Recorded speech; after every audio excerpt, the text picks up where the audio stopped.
ಎಲ್ಲ ಆತ್ಮೀಯ ಕನ್ನಡ ಶಿಕ್ಷಕರಿಗೆ ನಮಸ್ತೆ. ಕರ್ನಾಟಕ ಕನ್ನಡ ಕಲಾಸಿರಿ ಬಳಗದ ವತಿಯಿಂದ ಪ್ರತಿಭಾ ಪರೀಕ್ಷೆಯನ್ನು ಆಯೋಜನೆ ಮಾಡ್ತಿರ್ತಕ್ಕಂಥ ಪ್ರಾಂಶುಪಾಲರಿಗೆ ಹಾಗೂ ಕನ್ನಡ ಶಿಕ್ಷಕರಿಗೆ ಪ್ರೀತಿಪೂರ್ವಕ ಭಕ್ತಿಪೂರ್ವಕ ನಮನಗಳನ್ನು ತಿಳಿಸ್ತಾ ಪ್ರತಿಭಾ ಪರೀಕ್ಷೆಗೆ ಸಂಬಂಧಪಟ್ಟಂತಹ ಸಂಪೂರ್ಣ ಮಾಹಿತಿಯನ್ನ ಈ ವಿಡಿಯೋದಲ್ಲಿ ಒದಗಿಸಲಾಗ್ತಾ ಇದೆ. ಯಾಕೆಂದ್ರೆ ತುಂಬಾ ಜನ ಕಚೇರಿಗೆ ಕಾಲ್ ಮಾಡ್ತಿದ್ರಿ, ನನಗೆ ಕಾಲ್ ಮಾಡ್ತಿದ್ರಿ, ಒಂದಷ್ಟು ವಿಚಾರಗಳನ್ನ ಕೇಳ್ತಿದ್ರಿ. ಅದಕ್ಕೆ ಎಲ್ಲ ಮಾಹಿತಿಯನ್ನ ಸಂಪೂರ್ಣವಾಗಿ ಈ ವಿಡಿಯೋವನ್ನ ದಯವಿಟ್ಟು ಕೊನೆವರೆಗೂ ನೋಡಿ. ಎಲ್ಲ ಮಾಹಿತಿ ನಿಮಗೆ ಬೇಕಾದಂತ ಮಾಹಿತಿ ಈ ವಿಡಿಯೋದಲ್ಲಿ ಸಿಗುತ್ತೆ. ಅದಕ್ಕಿಂತ ಹೆಚ್ಚಾಗಿ ಈ ಒಂದು ಕನ್ನಡ ಶಿಕ್ಷಕರಿಗೋಸ್ಕರ ಅಥವಾ ಕನ್ನಡ ಶಿಕ್ಷಕರ ಒಂದು ಕವಿತೆಗಳು, ಕನ್ನಡ ಶಿಕ್ಷಕರ ಏಳಿಗೆ ಸಾಧನೆಗಳನ್ನ ಗುರುತಿಸೋದಕ್ಕೋಸ್ಕರನೇ ಇತ್ತೀಚಿನ ದಿನಗಳಲ್ಲಿ ಒಂದು ನಾವು ಟಿವಿ 06 ಅಂತಕ್ಕಂಥ ಒಂದು ಚಾನಲ್ ಕೂಡ ಶುರು ಮಾಡಿದ್ವಿ. ಆ ಚಾನಲ್ ನ ಮುಖಾಂತರ ಇವತ್ತು ಈ ವಿಡಿಯೋವನ್ನ ಕಳಿಸ್ತಾ ಇದೀವಿ.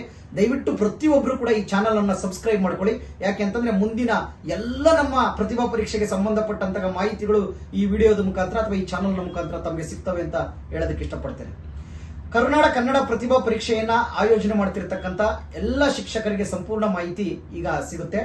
ಏನು ಅಂತಂದ್ರೆ ನೋಡಿ, ಈಗಾಗಲೇ ಸಾಕಷ್ಟು ಶಿಕ್ಷಕರು ವಿದ್ಯಾರ್ಥಿಗಳ ಹತ್ರ ಹಣವನ್ನ ಒಂದು ಕಲೆಕ್ಟ್ ಮಾಡಿ ನಮಗೆ ಕಟ್ಟಿದ್ದೀರಿ, ಕೆಲವರು ಕಲೆಕ್ಟ್ ಮಾಡ್ತಾ ಇದ್ದೀರಿ.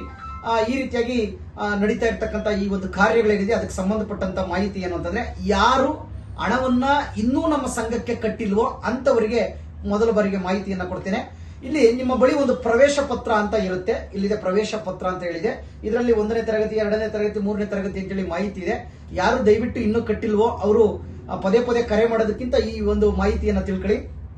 1ನೇ ತರಗತಿ ಮಕ್ಕಳೆಷ್ಟು, 2ನೇ ತರಗತಿ ಎಷ್ಟು, ಹೀಗೆ ಎಲ್ಲ ತರಗತಿ ವೈಸು ಎಷ್ಟೆಷ್ಟು ಮಕ್ಕಳಿದ್ದಾರೆ ಅಂತ ಫಿಲ್ ಮಾಡಿ. ಫಿಲ್ ಮಾಡಿದ್ಮೇಲೆ ಕೊನೆಯದಾಗಿ ನೋಡಿ, ಸಂಘ ಸಂಸ್ಥೆಗಳ ಒಟ್ಟು ವಿದ್ಯಾರ್ಥಿಗಳು ಅಂತಿದೆ.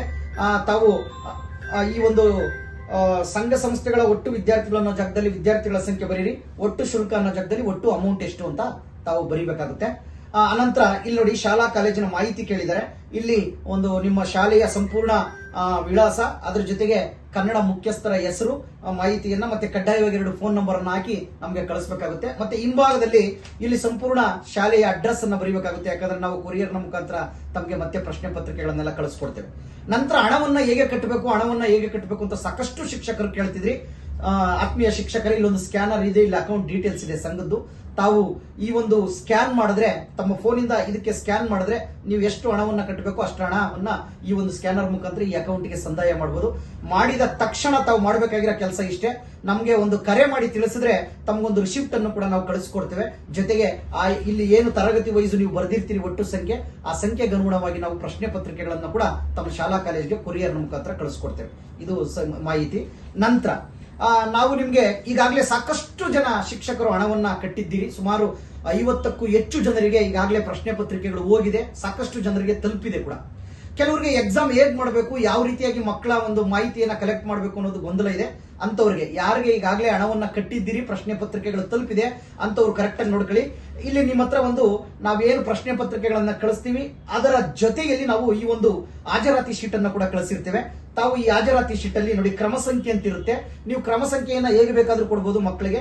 ಅವರು 1, 2, 3, 4 ಅಂತ ಆರ್ಡರ್ ಅಲ್ಲಿ ಬರೀತಾ ಹೋಗ್ತಾರೆ. ನೀವು ಕ್ಲಾಸ್ ವೈಸ್ ಆದ್ರೂ ಕೊಡಬಹುದು, ಅಥವಾ ನಿಮ್ಮ ಇಡೀ ಶಾಲೆಗೆ ಸಂಬಂಧಪಟ್ಟಂತೆ ಆ ಸಂಖ್ಯೆಯನ್ನ ಕೊಟ್ಟರು ಸಮಸ್ಯೆ ಇಲ್ಲ. ಅಥವಾ ಒಂದು ಕ್ಲಾಸ್ಗೆ ಸಪರೇಟ್ ನೀವು ಕ್ರಮ ಸಂಖ್ಯೆಯನ್ನ 1, 2, 3 ಇಂದಾನೆ ಶುರು ಮಾಡ್ತೀರಾ ಅಂದ್ರೂ ತೊಂದರೆ ಇಲ್ಲ, ಮಾಡಬಹುದು. ಈಗ 1ನೇ ನೋಡಿ, ಒಂದು ಕ್ರಮ ಸಂಖ್ಯೆ, ವಿದ್ಯಾರ್ಥಿ ಹೆಸರು ಬರೀತಾರೆ, ಅವರ ತರಗತಿ ಯಾವುದು ಅಂತ ಇಲ್ಲಿರುತ್ತೆ, ವಿದ್ಯಾರ್ಥಿ ಸಿಗ್ನೇಚರ್ ಮಾಡ್ತಾನೆ, ಅದನ್ನ ನೀವು ವಾಪಸ್ ತಗೊಂತೀರಾ. ಕೊನೆಗೆ ತಗೊಂಡ್ಮೇಲೆ ನೀವೇನು ಮೌಲ್ಯಮಾಪನವನ್ನ ಮಾಡ್ತೀರಿ ಪ್ರಶ್ನೆ ಪತ್ರಿಕೆಗಳನ್ನ, ಆ ಪ್ರಶ್ನೆ ಪತ್ರಿಕೆಗಳನ್ನ ಮೌಲ್ಯಮಾಪನ ಮಾಡಿ ಅವರು ಪಡೆದಂತಹ ಅಂಕಗಳನ್ನ ಈ ಬಾಕ್ಸ್ ಒಳಗಡೆ ನೀವು ಬರೀಬೇಕಾಗುತ್ತೆ. ಈ ಬಾಕ್ಸ್ ಒಳಗಡೆ ಬರೆದು ನಮ್ಗೆ ಈ ರೀತಿಯಾಗಿ ಸಂಪೂರ್ಣ ಎಲ್ಲ ವಿದ್ಯಾರ್ಥಿಗಳ ಮಾಹಿತಿಯನ್ನ ಈ ಒಂದು ಹಾಜರಾತಿ ಶೀಟ್ ನ ಮುಖಾಂತರ ನೀವು ಕಳಿಸ್ಕೊಡ್ತೀರಿ. ಅದರಲ್ಲಿ 10 ಪೇಪರ್ ಬೆಸ್ಟ್ ಅಂದ್ರೆ ಅತ್ಯುತ್ತಮ ವಿದ್ಯಾರ್ಥಿಗಳ ಉತ್ತರ ಪತ್ರಿಕೆಗಳು ಅಂತೇಳಿ 10 ಉತ್ತರ ಪತ್ರಿಕೆಗಳನ್ನ ನಮಗೆ ನೀವು ಕಳಿಸ್ಕೊಡ್ಬೇಕಾಗುತ್ತೆ. ಆ 10 ಉತ್ತರ ಪತ್ರಿಕೆಗಳಲ್ಲಿ ಪ್ರಥಮ, ದ್ವಿತೀಯ, ತೃತೀಯ ಯಾವುದು ಅಂತೇಳಿ ನಮ್ಮ ಸಂಘದವರು ಅದನ್ನ ನಿರ್ಧಾರ ಮಾಡ್ತಾರೆ, ನಮ್ಮ ಕಮಿಟಿಯವರು. ತಾವು ಮಾಡಬೇಕಾಗಿರೋದಿಷ್ಟೇ, ಇದನ್ನ ನಮ್ಗೆ ಒರಿಜಿನಲ್ ಕಳಿಸ್ಕೊಡ್ಬೇಕಾಗುತ್ತೆ. ಜೆರಾಕ್ಸ್ ಯಾವುದಕ್ಕೂ ಒಂದು ಪ್ರತಿಯನ್ನ ನಿಮ್ಮ ಬಳಿ ಇಟ್ಕೊಳ್ಬೇಕಾಗುತ್ತೆ. ವ್ಯಾಲ್ಯೂಯೇಷನ್ ಅನ್ನ ನೀವೇ ಮಾಡೋದ್ರಿಂದ ದಯವಿಟ್ಟು ಎಲ್ಲ ಉತ್ತರ ಪತ್ರಿಕೆಗಳನ್ನ ತಮ್ಮ ಬಳಿ ಉಳಿಸ್ಕೋಬಹುದು. 10 ಉತ್ತಮ ಉತ್ತರ ಪತ್ರಿಕೆಗಳನ್ನ ನಮಗೆ ಕಳಿಸ್ಕೊಡ್ಬೇಕಾಗುತ್ತೆ. ನೀವು ಇದನ್ನ ಕಳಿಸಿದ ನಂತರ ನಾವೇನ್ ಮಾಡ್ತೀವಿ, ಈ ಶೀಟ್ ಪ್ರಕಾರ ನಿಮ್ಮ ಮತ್ತೆ ನಮ್ಗೆ ನೀವು ಅಮೌಂಟ್ ಕಟ್ಟಿರೋ ಪ್ರಕಾರ ಎಷ್ಟು ಮಕ್ಕಳಿದಾರೋ ಎಲ್ಲ ಮಕ್ಕಳಿಗೂ ಕೂಡ ನಾವು ಮೆಡಲ್ ಸರ್ಟಿಫಿಕೇಟ್ ನ ರೆಡಿ ಮಾಡೋದಕ್ಕೆ ಅನುಕೂಲ ಆಗುತ್ತೆ. ಮತ್ತೆ ಕೆಲವರಿಗೆ ಇನ್ನೊಂದು ಏನಂತಂದ್ರೆ, ಈಗ ಲಾಸ್ಟ್ ಒಂದು 50 ಜನಕ್ಕಿಂತ ಹೆಚ್ಚು ಶಾಲಾ ಕಾಲೇಜುಗಳಿಗಾಗಲೇ ಪ್ರಶ್ನೆ ಪತ್ರಿಕೆ ಹೋಗಿದೆ. ಇನ್ನೊಂದು 50 ಶಾಲಾ ಕಾಲೇಜುಗಳಿಗೆ ಈ ಒಂದು 4 ದಿನಗಳ ಹಿಂದೆ ಕಳಿಸ್ಕೊಟ್ಟಿದ್ದಾರೆ. ಇನ್ನನ್ನು ತಲುಪ್ತವೆ, ಕೆಲವೇ ದಿನಗಳಲ್ಲಿ ತಲುಪ್ತವೆ. ತಾವು ತಲುಪಿದ ನಂತರ ಪ್ರತಿಭಾ ಪರೀಕ್ಷೆಯನ್ನ ಬರೆಸಬಹುದು.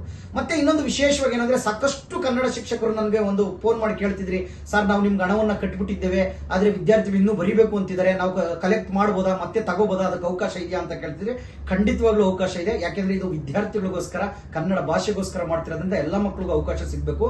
ಯಾರೇ ಮತ್ತೆ ಕಟ್ತೀನಿ ಅಂತಂದ್ರೆ ತಗೊಳ್ಳಿ, ಆದ್ರೆ ಎಷ್ಟು ವಿದ್ಯಾರ್ಥಿಗಳನ್ನ ಹೆಚ್ಚುವರಿಯಾಗಿ ನೀವು ಹಣವನ್ನ ಸಂದಾಯ ಮಾಡಿದ ನಂತರವೂ ನಿಮ್ಮಲ್ಲಿ ಏನ್ ಕಲೆಕ್ಟ್ ಮಾಡ್ತೀರಿ, ಆ ವಿದ್ಯಾರ್ಥಿಗಳ ಸಂಖ್ಯೆ ಎಷ್ಟು ಅನ್ನೋದನ್ನ ನಮಗೆ ಫೋನ್ ಮಾಡಿ ತಿಳಿಸಿ.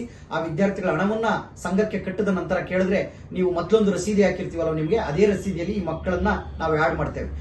ಈಗಾಗಲೇ ಪ್ರಶ್ನೆ ಪತ್ರಿಕೆ ತಲುಪಿದೆ, ನಾವು ಯಾಕೆ ಸರ್ ಕಲೆಕ್ಟ್ ಮಾಡೋದು ಅಂದ್ರೆ, ನೀವು ತಲುಪಿರ್ತಕ್ಕಂಥ ಪ್ರಶ್ನೆ ಪತ್ರಿಕೆ, ಈಗ ಉದಾಹರಣೆಗೆ 4ನೇ ತರಗತಿಯ 4 ವಿದ್ಯಾರ್ಥಿಗಳು ನಿಮ್ಗೆ ಈಗ ಮತ್ತೆ ಪ್ರತಿಭಾ ಪರೀಕ್ಷೆ ಬರೀತೀವಿ ಅಂದ್ರೆ, 4ನೇ ತರಗತಿಯ ಪತ್ರಿಕೆ ನಿಮ್ಮ ಹತ್ರ ಇರುತ್ತೆ, ಅದನ್ನ ಜೆರಾಕ್ಸ್ ಮಾಡಿ 4 ಆ ಮಕ್ಕಳಿಗೆ ಕೊಡಿ.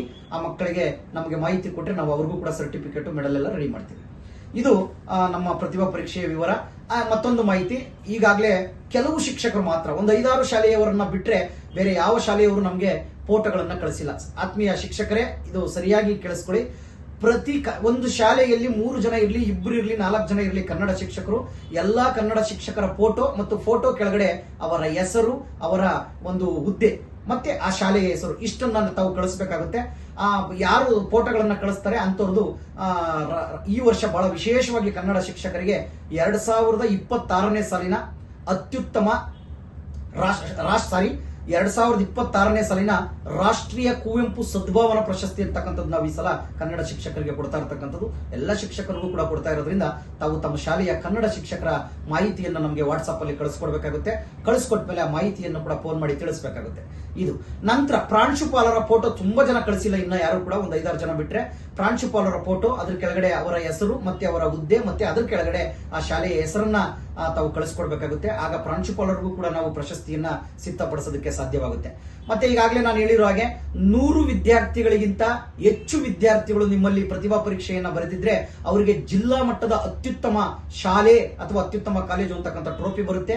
250ಕ್ಕಿಂತ ಹೆಚ್ಚು ವಿದ್ಯಾರ್ಥಿಗಳು ಪ್ರತಿಭಾ ಪರೀಕ್ಷೆಯನ್ನ ಬರೆದಿದ್ರೆ ಅವರಿಗೆ ರಾಜ್ಯ ಮಟ್ಟದ ಅತ್ಯುತ್ತಮ ಶಾಲೆ ಅಥವಾ ಅತ್ಯುತ್ತಮ ಕಾಲೇಜು ಅಂತೇಳಿ ಅವರಿಗೆ ಟ್ರೋಫಿ ಬರುತ್ತೆ.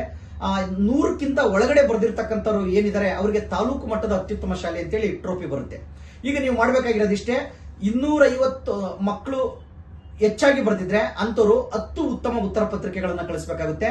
100ಕ್ಕಿಂತ ಹೆಚ್ಚು ವಿದ್ಯಾರ್ಥಿಗಳು ಬರೆದಿದ್ರೆ 6 ಉತ್ತಮ ಉತ್ತರ ಪತ್ರಿಕೆಗಳನ್ನ ಕಳಿಸಬೇಕಾಗುತ್ತೆ. 100ಕ್ಕಿಂತ ಒಳಗಡೆ ವಿದ್ಯಾರ್ಥಿಗಳು ಬರೆದಿದ್ರೆ ಅಂತವರು 4 ಉತ್ತಮ ಉತ್ತರ ಪತ್ರಿಕೆಗಳನ್ನ ಕಳಿಸಬೇಕಾಗುತ್ತೆ. ಅಂತ ವಿದ್ಯಾರ್ಥಿಗಳಿಗೆ ರಾಜ್ಯ ಮಟ್ಟದ ಅತ್ಯುತ್ತಮ ವಿದ್ಯಾರ್ಥಿಗಳು ಅಂತೇಳಿ ಪ್ರತ್ಯೇಕವಾದ ಪ್ರಶಸ್ತಿ ಪ್ರಮಾಣ ಪತ್ರ ಮತ್ತು ಪ್ರತ್ಯೇಕವಾದ ಪದಕ ಪುರಸ್ಕಾರ ಬರುತ್ತೆ.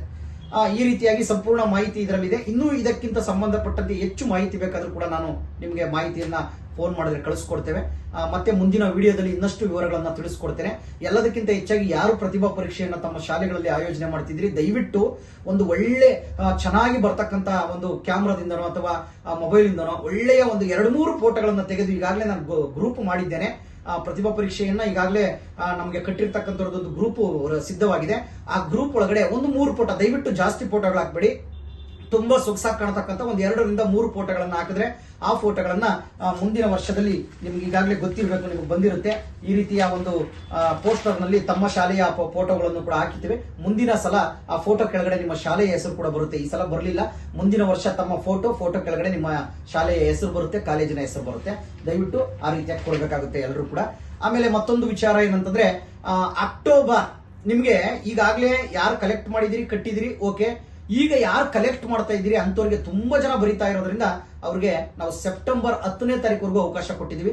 ಅಂತವ್ರಿಗೆ ಅಲ್ಲಿವರೆಗೂ ಕಾಲಾವಕಾಶ ಇರುತ್ತೆ. ಪ್ರತಿಭಾ ಪರೀಕ್ಷೆಯನ್ನ ಈಗಾಗಲೇ ಪ್ರಶ್ನೆ ಪತ್ರಿಕೆ ಬಂದಿದ್ರೆ ನೀವು ಯಾವಾಗ ನಿಮಗೆ ಅನುಕೂಲವಾಗುತ್ತೋ ಅವಾಗ ಮಾಡಿ ಕಳಿಸಿ. ಮುಂದೆ ಪ್ರಶ್ನೆ ಪತ್ರಿಕೆಗಳಿಗೆ ಬರೋರಿಗೆ ಅವರಿಗೆ ಸೆಪ್ಟೆಂಬರ್ 25ರವರೆಗೂ ಕೂಡ ಸಮಯಾವಕಾಶ ಇರುತ್ತೆ. ಅಷ್ಟರೊಳಗಡೆ ಪ್ರತಿಭಾ ಪರೀಕ್ಷೆಯನ್ನ ಮಾಡಿ ತಾವು ಎಲ್ಲ ಮಾಹಿತಿಯನ್ನು ನಮಗೆ ಕಳಿಸ್ಕೊಡ್ಬೇಕಾಗುತ್ತೆ. ಜೊತೆಗೆ ಯಾರಾದರೂ ತಮ್ಮ ಸುತ್ತಮುತ್ತಲಿನ ತಮಗೆ ಬೇಕಾದಂತಹ ಶಾಲಾ ಕಾಲೇಜವರು ಇಂತಹ ಒಂದು ಪ್ರತಿಭಾ ಪರೀಕ್ಷೆಯನ್ನು ಆಯೋಜನೆ ಮಾಡೋದಕ್ಕೆ ಇಚ್ಛೆ ಪಟ್ಟರೆ ದಯವಿಟ್ಟು ಅಂತವ್ರಿಗೆ ಮಾಹಿತಿಯನ್ನ ಕೊಡಿ. ಅವ್ರು ಬೇಕಾದ್ರೆ ನಾವು ವಾಟ್ಸ್ಆಪ್ ಅಲ್ಲಿ ಮಾಹಿತಿಯನ್ನ ಕಳಿಸ್ಕೊಡ್ತೀವಿ, ಅಥವಾ ನೀವೇ ಮಾಹಿತಿಯನ್ನ ಕೊಡಿ. ಎಲ್ಲರಿಗೂ ಬರೆಯೋದಕ್ಕೆ ಪ್ರೋತ್ಸಾಹ ಕೊಡಿ. ಇದು ಒಂದು ಭಾಷಾಭಿಮಾನವನ್ನು ಬೆಳೆಸುವಂತಹ, ಕನ್ನಡ ಶಿಕ್ಷಕರನ್ನ ಪ್ರೋತ್ಸಾಹಿಸುವಂತಹ, ಕನ್ನಡ ಒಂದು ಭಾಷೆಯ ಅಭಿವೃದ್ಧಿಗಾಗಿ ಮಾಡ್ತಿರ್ತಕ್ಕಂಥ ಈ ಕೆಲಸಕ್ಕೆ ನೀವೆಲ್ಲ ಕೈ ಜೋಡಿಸಿದ್ದಕ್ಕಾಗಿ ತುಂಬ ಹೃದಯದ ಧನ್ಯವಾದಗಳು. ಅಕ್ಟೋಬರ್ ಲಾಸ್ಟ್ ವೀಕ್ ಅಲ್ಲಿ ನಾವು ಒಂದು ಕಾರ್ಯಕ್ರಮವನ್ನು ಮಾಡ್ತೇವೆ, ವೇದಿಕೆ ಕಾರ್ಯಕ್ರಮ. ಆ ಕಾರ್ಯಕ್ರಮದಲ್ಲಿ ಪ್ರಾಂಶುಪಾಲರಿಗೆ ಮತ್ತು ಕನ್ನಡ ಶಿಕ್ಷಕರಿಗೆ ಅವಕಾಶ ಇರುತ್ತೆ. ತಾವು ಬಂದು ವೇದಿಕೆ ಮೇಲೆ ಪೇಟ, ಶಾಲು, ಹಾರವನ್ನು ಹಾಕಿ ತಮಗೆ ಒಂದು ಸನ್ಮಾನಿಸಿ, ಗೌರವಿಸಿ, ಅಭಿನಂದಿಸಿ ಮಕ್ಕಳ ಎಲ್ಲ ಪರಿಕರಗಳನ್ನ ನಿಮ್ಗೆ ನಾವು ಹ್ಯಾಂಡ್ ಓವರ್ ಮಾಡ್ತೇವೆ. ತಾವು ಏನ್ ಮಾಡಬಹುದು ಅಂದ್ರೆ ನವೆಂಬರ್ 1ನೇ ತಾರೀಕು ಅಥವಾ ನವೆಂಬರ್ ತಿಂಗಳಲ್ಲಿ ಯಾವಾಗ ತಾವು ಕನ್ನಡ ರಾಜ್ಯೋತ್ಸವ ಅಥವಾ ಈ ತರ ಕಾಲೇಜಿನ ಕಾರ್ಯಕ್ರಮಗಳನ್ನ ಮಾಡ್ತಿರೋ ಆವಾಗ ವಿದ್ಯಾರ್ಥಿಗಳಿಗೆ ಕೊಟ್ಟು ಈ ರೀತಿಯಲ್ಲಿ ಆ ವಿದ್ಯಾರ್ಥಿಗಳ ಫೋಟೋವನ್ನ, ಒಂದೆರಡು ಫೋಟೋಗಳನ್ನ ತಮಗೆ ತಾವು ಕಳಿಸ್ಕೊಡ್ಬೇಕಾಗುತ್ತೆ.